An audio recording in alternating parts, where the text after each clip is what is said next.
Caríssimos irmãos e irmãs, boa noite. Estamos encerrando o mês de junho e com ele a nossa proposta catequética de falar sobre os santos juninos. Então começamos o mês de junho falando de Santo Antônio, depois São João e hoje vamos falar um pouquinho sobre São Pedro e São Paulo, as duas colunas da nossa igreja. Primeiro São Paulo. São Paulo nasceu em Tarso, na Cilícia, que hoje atualmente é a Turquia. Ele foi um dos maiores propagadores do cristianismo. Antes de se converter ao cristianismo, era conhecido como Saulo. Então, antes de ter o nome Paulo, ele era conhecido como Saulo. E ele era um perseguidor ferrenho dos cristãos nos arredores de Jerusalém. Seus pais eram judeus, mas gozavam dos privilégios da cidadania romana.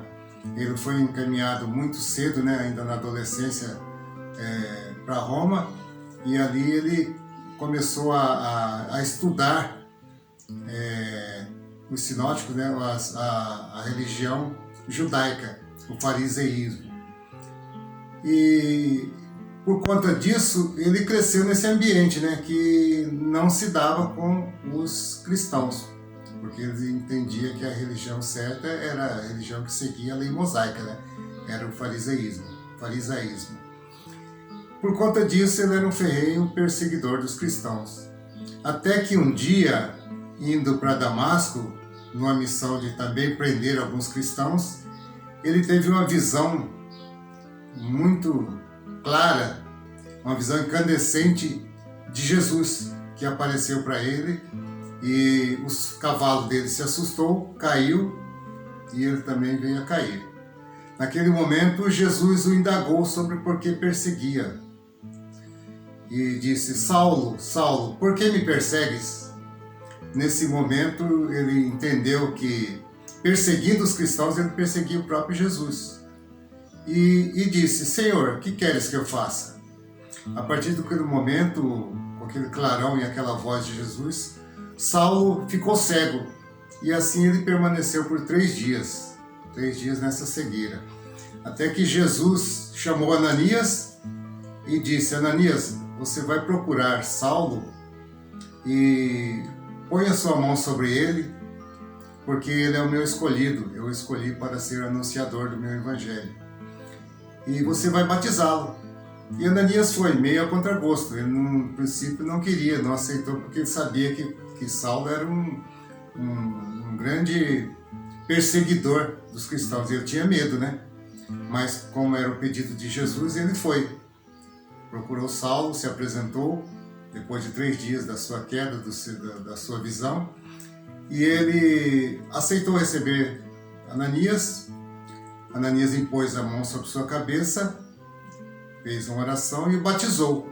A partir daquele momento, os olhos de Saulo se abriram e ele deixou de ser cego. A partir desse momento de perseguidor, ele passou a ser perseguido, porque a partir daquele momento ele foi introduzido no cristianismo e passou a defender as ideias de Jesus Cristo.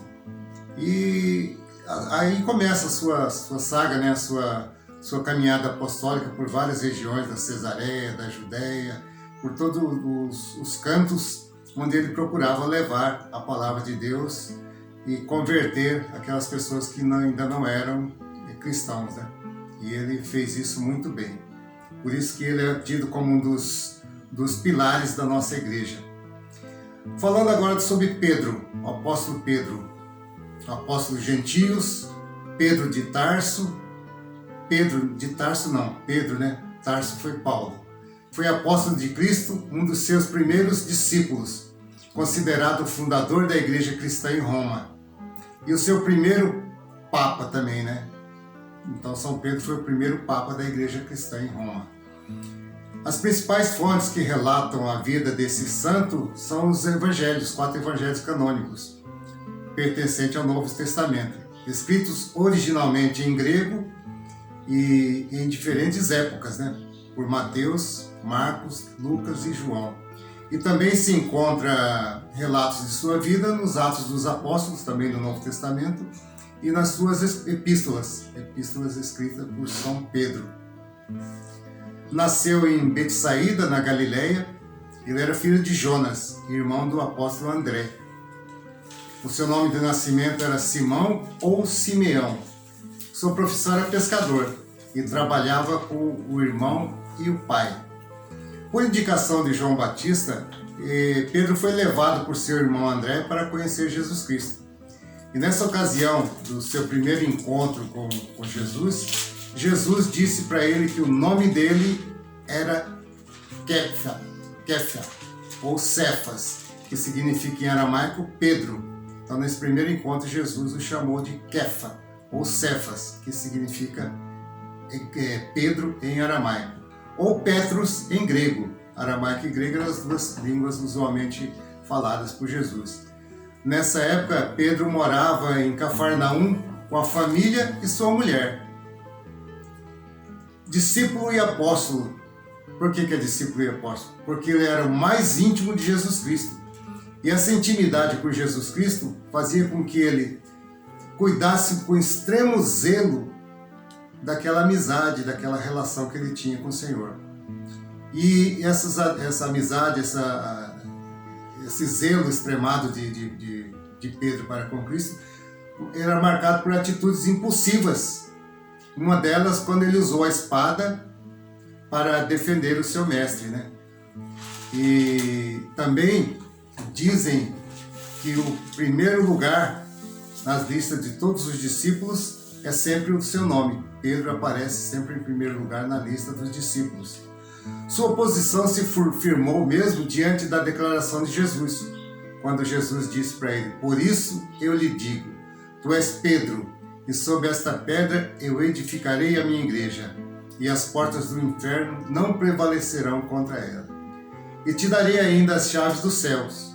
O que ligares na terra será ligado no céu. O que desligares na terra será desligado no céu." Isso aí no capítulo 16, versículo 18 e 19 do Evangelho de São Mateus. Após a morte e ressurreição de Jesus, a liderança de Pedro se acentuou. Conforme a narração na primeira parte do livro dos Atos, além de presidir a Assembleia Apostólica que elegeu Matias como substituto de Judas, Pedro fez seu primeiro sermão no dia de Pentecostes. Então Pedro, esse apóstolo dos gentios, ele era amigo íntimo de Jesus. E ele foi os primeiros, junto com seu irmão André, foram os dois primeiros a serem chamados quando Jesus passava pelo mar, pela beira do mar, e os viu pescando. E convidou-os para segui-lo. E eles o seguiram. Então Pedro e André são os primeiros discípulos. Com seu primeiro sermão, Pedro levou 3.000 pessoas a receberem o batismo. Presidiu a primeira comunidade cristã, dirigiu o concílio de Jerusalém e deu início a um trabalho missionário muito grande. E tendo viajado por vários povoados, e se dedicou à conversão dos pagãos. Na Samaria, na Lida, na Jope, na Cesareia, também em Antioquia, onde, segundo alguns, teria sido bispo. Encontrou-se com São Paulo em Jerusalém e apoiou a iniciativa de São Paulo de atrair os não-judeus para a fé cristã. Após esse encontro, foi preso por ordem do rei Agripa I. A sua morte se deu, segundo relatos aceitos pela igreja, em Roma, ali onde ele viveu grande parte da sua vida, onde, segundo a tradição, foi morto por ordem de Nero, no ano 67 da era cristã.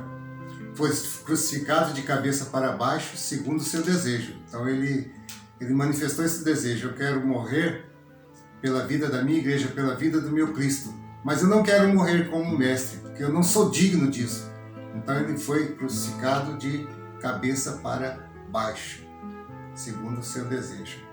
Então, queridos irmãos e irmãs, essa é a história desse santo tão importante na condução da sua igreja, da Igreja de Jesus Cristo, né? Ele é tido junto com São Paulo como os dois pilares, os dois sustentáculos, as duas colunas da nossa igreja. O discipulado de Pedro e a missionaridade de Paulo são os dois alicerces da nossa igreja, para que a gente possa, a exemplo deles, também ser missionários e discípulos nessa árdua tarefa de levar o Evangelho às pessoas. Encerrando o mês de junho, encerrando o mês dos Santos Juninos, eu quero aqui fazer um agradecimento aos nossos amigos lá da lojinha Cantinho de Deus, dos nossos amigos Luzia e Delberto e Dona Zenaide, que tão gentilmente nos cederam os santos que abrilhantaram esses dias que a gente passou fazendo essa catequese mariana no mês de maio e junina, com os santos que aqui abrilhantaram nossos encontros, né? Hoje nós temos aqui a figura de Pedro, né? Não temos a de Paulo, mas temos a figura de Pedro.